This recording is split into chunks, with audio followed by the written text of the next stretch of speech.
He woke up before the alarm. As always, dark room. Cold floor, breath already tight. Discipline had trained his body to rise before desire, be forewarned, before rest. He believed this was strength. But lately, something felt wrong. Not weakness, not laziness. Something deeper. A quiet fracture spreading through his chest. He stood in front of the mirror. Eyes hollow, jaw clenched. "Control," he whispered, as if the word itself could hold him together. Outside, rain pressed softly against the window. Unhurried, unconcerned. Inside, everything was rigid. This was the paradox that haunted him. He had mastered discipline, yet felt completely broken. His name was Ren.30-4. Structured. Precise. Every minute accounted for. Wake at 4:30. Cold shower. Meditation. Meditation. Exactly 10 minutes. Training. Work. Study. Sleep. No deviation. No softness.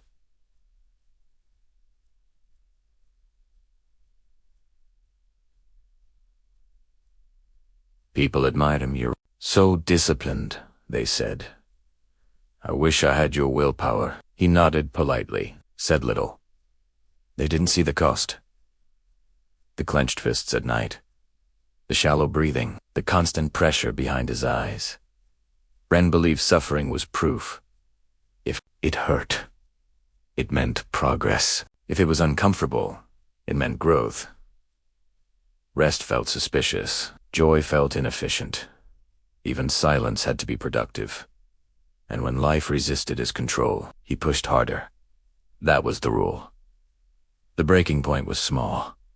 Insignificant, really. Miss Train thought he had planned the morning perfectly. Left early, move fast. Still, the doors closed before him.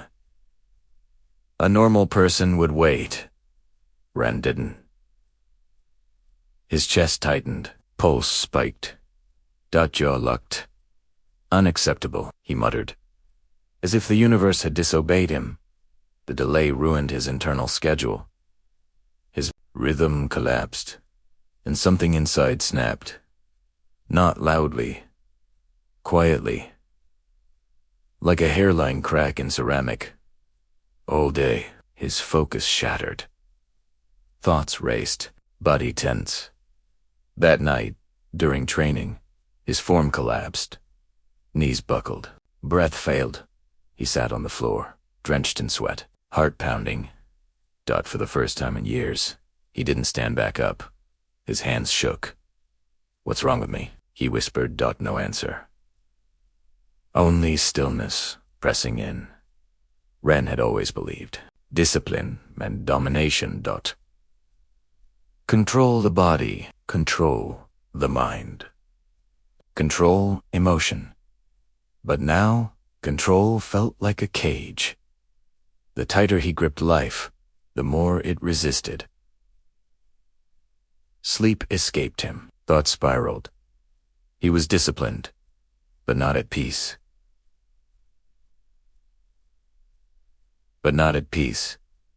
Strong. Brittle. That night, he dreamed of a bowl. Perfectly shaped, white ceramic, then a fall. The sound of shattering echoed endlessly. He woke before dawn. Breathing hard. A week later, exhaustion forced him to take a rare day off. He wandered aimlessly through a quiet district. Rain-washed streets, muted colors. That's when he saw the shop. Small. Unassuming. Inside, shelves of repaired ceramics, cracked bowls stitched with gold. The technique was familiar. Kintsugi.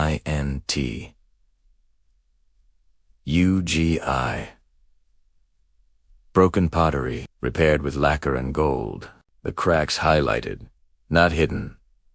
An old craftsman noticed him staring, You look tired, the man said calmly. Ren stiffened. I'm fine. The craftsman smiled gently. No one who is fine looks like that. Ren almost left. Instead, he stayed. Why repair something broken? Ren asked. Why not replace it? The craftsman held up a bowl. Because breaking is part of its story. Ren frowned. I don't allow myself to break. The old man nodded slowly. That is why you were breaking. Silence settled between them. Heavy still. Then the craftsman spoke again. Your discipline, he said, has become a weapon turned inward. Ren felt something tighten in his throat. The craftsman poured tea. Hands steady, movements effortless. Have you heard of Wu Wei? He asked. Ren nodded. Nanakshit. The man smiled, not laziness. Not giving up. He gestured to the rain outside. Water does not force the river, yet it shapes stone. Ren listened. Forcing life creates resistance. The craftsman continued. Moving with life creates strength. Ren looked down at his clenched hands. His discipline was rigid. Sharp. There was no flow, only pressure. The craftsman placed the bowl between them. In Japan, he said, we value stillness under pressure. Calm in chaos. Not numbness, he added. Presence, Ren exhaled slowly. For the first time, he noticed how tense his body always was. Even sitting, even breathing. What if I lose my edge? Ren asked quietly. What if softness makes me weak? The craftsman shook his head. Gold does not weaken the bowl, he said. It allows it to exist again. Ren's eyes stayed on the glowing seams. Cracks made visible. Honored for the first time, a dangerous thought surfaced. What if discipline wasn't meant to hurt? What if control was never the point? Ren left the shop without answers. But something had shifted. A small loosening, like a grip easing by a single finger. That night, he skipped training. Sat in silence instead. It felt doble roen. Uncomfortable. Necessaried outside. The rain had stopped inside. The pressure remained. But now, there was a crack. And through it, something faint began to enter. Not weakness, not chaos. Spaced out the next morning, Ren awoke. Before dawn, as always, habit, not choice. Yet something had shifted. The rigidity that had once been comfort now felt like armor too heavy to carry. Every movement reminded him of tension he couldn't release. His body whispered, slow down. His mind shouted, do not. Weekend he went to the gym. Barbells clanged. Muscles burned. Sweat poured. Yet the routine felt hollow. You look different, his trainer said, raising an eyebrow. Ren nodded stiffly. Words failed him. He realized the truth. Discipline had become punishment. Every self-imposed rule a chain. Every goal a hammer. Even the achievements brought no relief.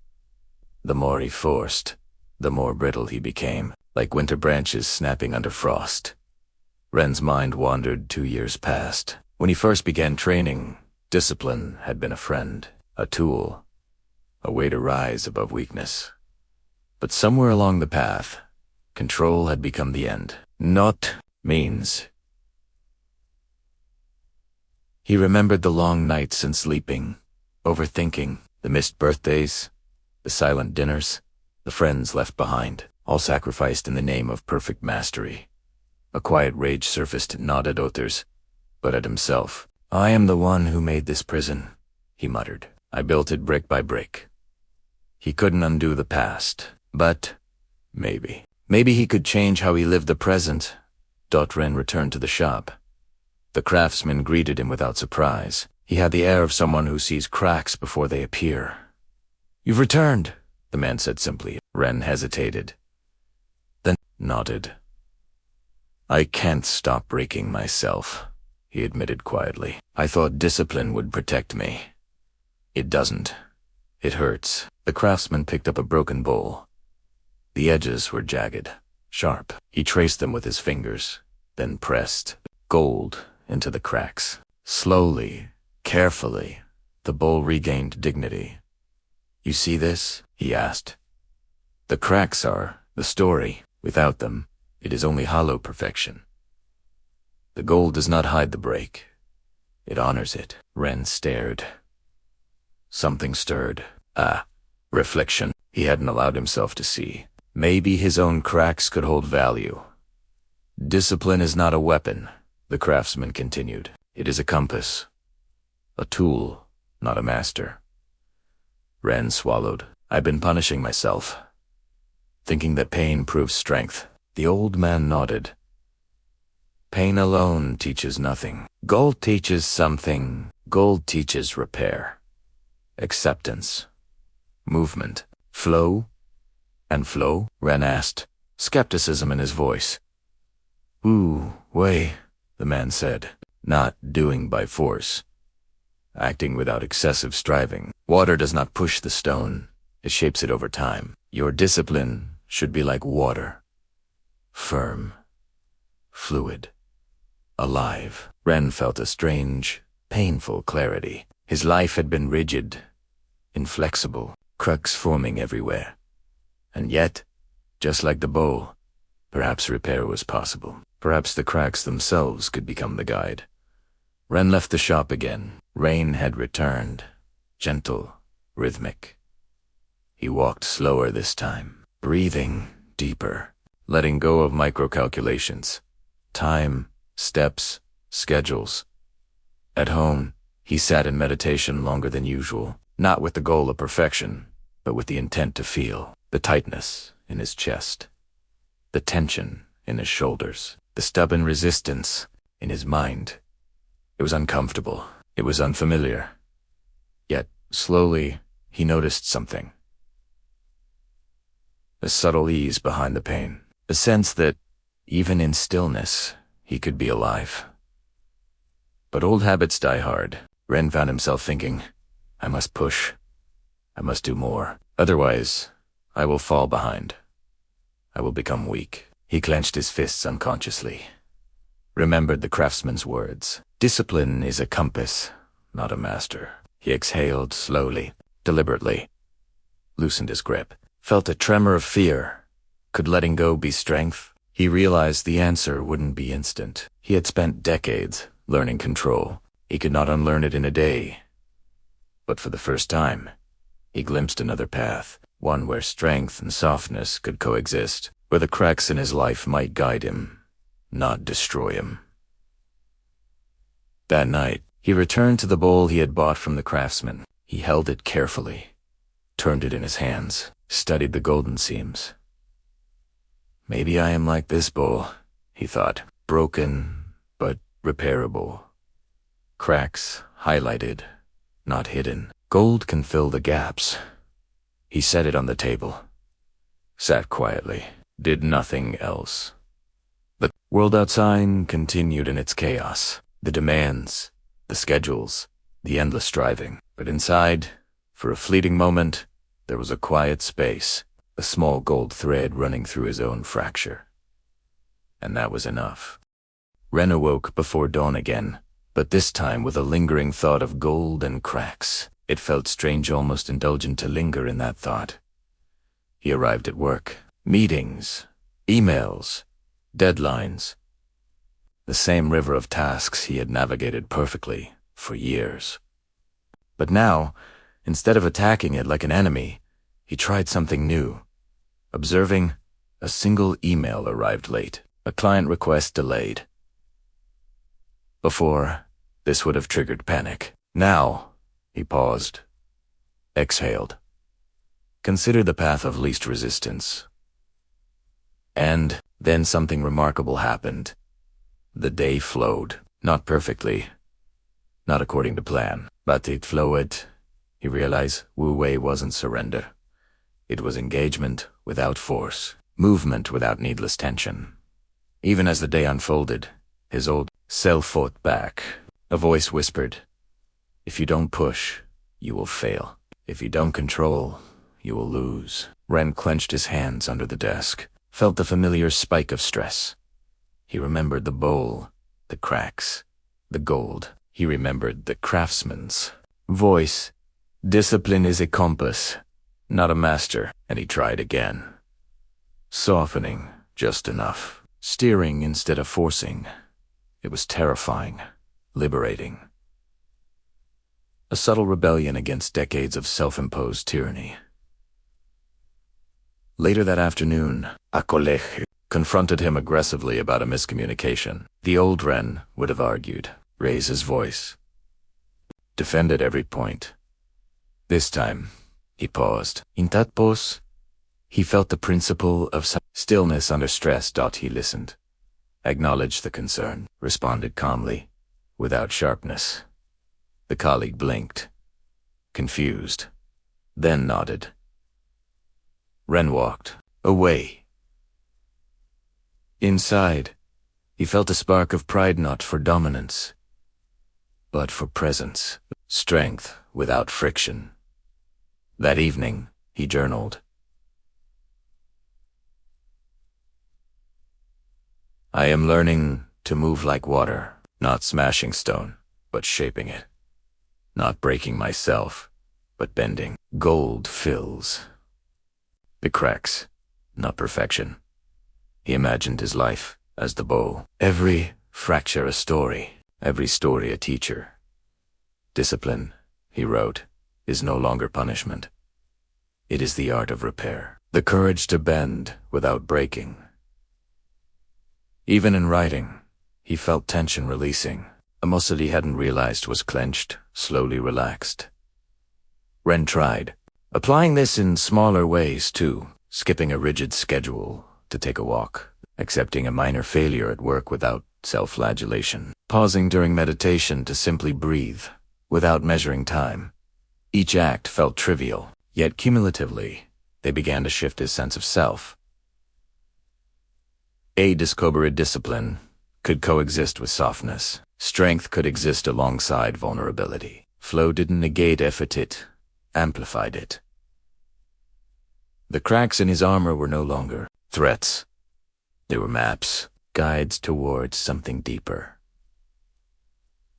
Walking home that night, he saw the river swollen from rain, water crashing against stones. That night, he sat quietly in his apartment. The gold bowl on the table caught the dim lamplight. He reflected.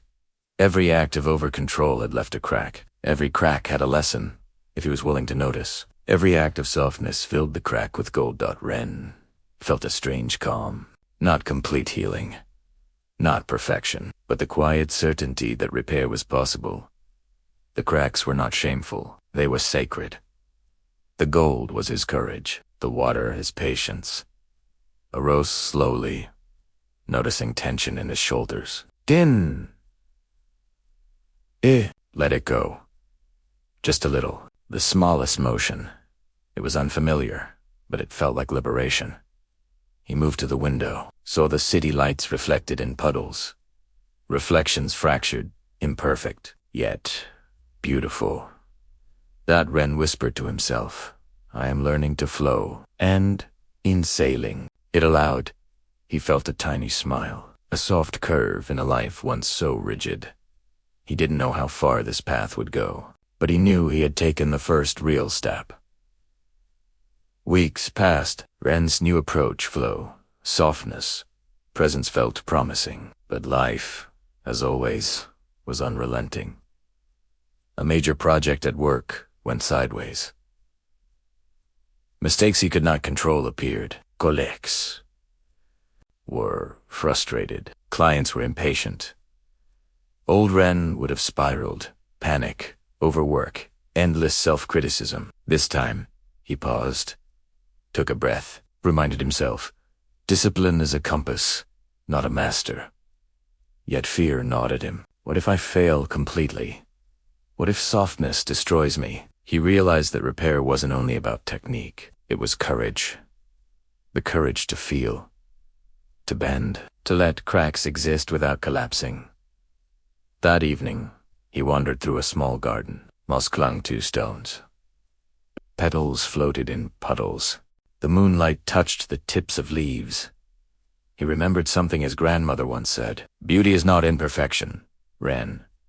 It is in the impermanent, the flawed, the fleeting. The principle of wabi-sabi, a quiet, gentle philosophy. Ren looked at a stone worn smooth by rain and time. The cracks, the chips, the uneven edges all made it beautiful. For the first time, he imagined himself like that stone, scarred by life, shaped by pressure, and somehow still whole. Even with insight, fear lingered. What if embracing cracks makes me weak? What if flow makes me lazy? Ren pressed his palms together, fingers trembling. Then he remembered the gold bowl. The craftsman's voice. Gold allows it to exist again. Strength was not rigidity. Power was not control. True resilience came from accepting fractures and moving through them. He closed his eyes, visualized his own cracks, filling with gold, felt the tension melt. Hustalitli, it was terrifying and freeing. The next day, Ren deliberately left some tasks unfinished. He resisted the urge to micromanage every detail. He allowed a minor error in a report to exist without panic. At first, the mind rebelled. This is failure. You can not. This. But gradually, he noticed. Nothing catastrophic happened. The world did not collapse. His colleagues adapted. He adapted. The cracks were still there. But now, the gold of patience and presence began to fill them. Ren began to understand. Mistakes were not enemies. They were teachers. Not to punish him, but to guide him. That evening, he spoke aloud in his apartment. I am learning to flow. I am learning to accept my cracks. I am learning to repair, not punish. I am learning to live without constant friction. It felt strange to say it, yet each word lightened the weight on his chest. He looked at the gold bowl, traced the cracks with his fingers, saw the reflection of the lamplight. The imperfections made it alive. Perhaps I am alive like this too, he whispered. Ren began applying Wu Wei in unexpected ways, letting a conversation at work flow without trying to dominate it, observing the river of city life without trying to control every detail, accepting unexpected outcomes in daily routine without panic. The results were subtle, sometimes frustrating, often enlightening. One evening, after a long day, he sat by the river, watched water bend around stones, observed leaves floating downstream. He realized, the water doesn't fight, yet it reaches the ocean, he thought. Maybe I can too. Ren returned home, sat, Kirili placed hands on the table. He felt his body, the tension, the cracks, the scars, not with shame, not with punishment, but with recognition. Every fracture in his life, every crack in his discipline, every moment of weakness was a seam waiting for gold. He smiled softly, not arrogance, not triumph, but quiet acknowledgement. Repair was not perfection. Repair was alive. Repair was human. To gold wasn't tea just in the bowl. It was in him. He closed his eyes, and for the first time in decades, felt at peace with being both strong and fragile. Ren woke slowly, not before the alarm, but with it. No tension. No panic. He sat on the floor, breath even, shoulders soft. He noticed the world outside. Leaves moving in the wind, rain puddles reflecting the gray sky, birds chirping without urgency. His body no longer rigid, his mind no longer chasing every tick of the clock. A strange, Gentle clarity settled in. Discipline was no longer punishment. It was presence, flow, awareness. He smiled softly, a curve of acknowledgement, not perfection. The day unfolded like any other, yet it felt different. Emails arrived late, meetings ran over. Plans changed. Old Ren would have panicked, would have gritted teeth, clenched fists, and forced everything. Bike on truck, new Ren observed. Adapted, moved like water. When a colleague made a mistake, he didn't react with frustration. He guided, supported, saw the learning hidden in error. By evening, the project, though imperfect, was on course. No chaos, no breakdown. Only calm, steady progress. Ren had learned key lessons. Discipline guides. It does not punish. Rigid routines are tools, not chains. Flexibility allows growth without collapse. Cracks are not shameful. Fractures in life and character reveal stories, lessons, and resilience. Like Kintsugi, repair brings strength and beauty. Flow beats force. Wu Wei teaches action without friction. Movement aligned with life's currents is more effective than relentless struggle. Stillness under stress. Sajaku is power. Responding calmly rather than reacting emotionally transforms pressure into clarity. Imperfection is a live wabi. Accepting flaws, unpredictability, and impermanence allows a deeper harmony with reality. Ren reflected, I no longer fear the cracks. I no longer punish myself for weakness. I move with life, not against it. Discipline is no longer rigid. It is fluid. Strength is not in domination. It is in repair, he noticed.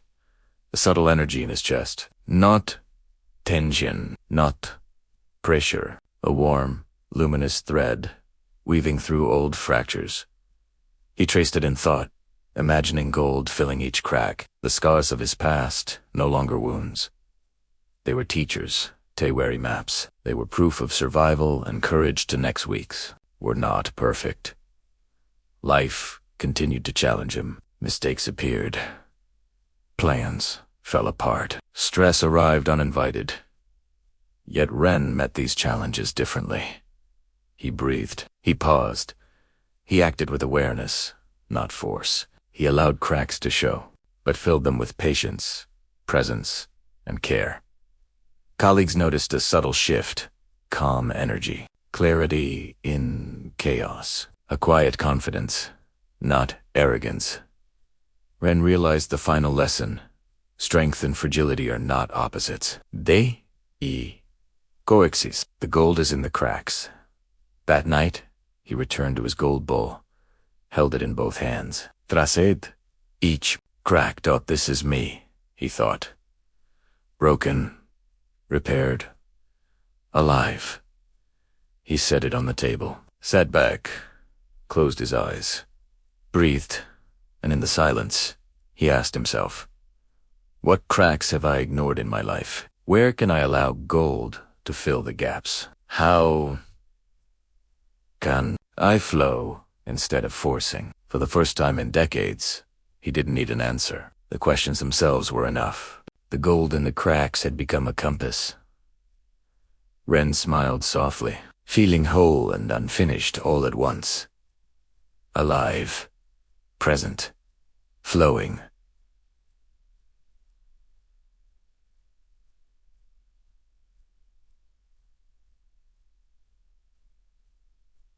Discipline is a compass, not a weapon. Cracks are opportunities for growth and beauty. Strength comes from repair, not rigid control. Flow with life's currents. Resistance is exhausting. Imperfection is not shameful, it is alive, sacred, human. The gold is in your cracks, waiting to be seen.